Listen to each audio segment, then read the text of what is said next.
একটা ছবি দেখতে পাচ্ছেন? হ্যাঁ হ্যাঁ, দুদিকে দুরকম ছবি দেখছেন। একটা হচ্ছে ব্যাটারির ছবি। আপনার যে ফোনের ব্যাটারি বলুন, ফোনের যখন ব্যাটারি শেষের দিকে চলে আসে, তো আপনি কি করেন? চার্জে বসান তো।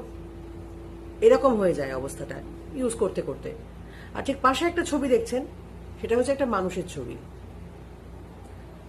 তারও কিন্তু এই ব্যাটারির মতো হাল হয়েছে, তাকে চার্জ দিতে হবে। তো ফোনের ক্ষেত্রে তো আপনি যত্ন করে চার্জটা দেন, নিজেকে চার্জ দেন কি? দিতে হবে তো। নিজেকে চার্জ দেওয়ার প্রথম এবং প্রধান যে কাজ, সেটা হচ্ছে নিজেকে যত্ন করা, নিজেকে ভালোবাসা। নিজেকে প্রায়োরিটি দেওয়া কিন্তু কোনো বিলাসিতার পর্যায়ে পড়ে না। এটা প্রয়োজন, এটা গুরুত্বপূর্ণ। তো সেই কাজটা দায়িত্ব নিয়ে করতে হবে। আপনি তো একটা মানুষ, আপনি কোনো যন্ত্র নন। তো আপনারও চার্জের প্রয়োজন, আপনারও রিফ্রেশমেন্টের দরকার।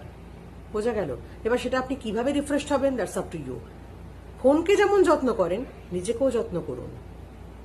এই ছবিটা দেখানোর মানে হচ্ছে এটাই। বুঝতে পেরেছেন? যারা এর ভেতর থেকে যা যা বোঝার, তারা বুঝতে পেরেছেন। বাকিরা ভাবুন। ভালো থাকুন।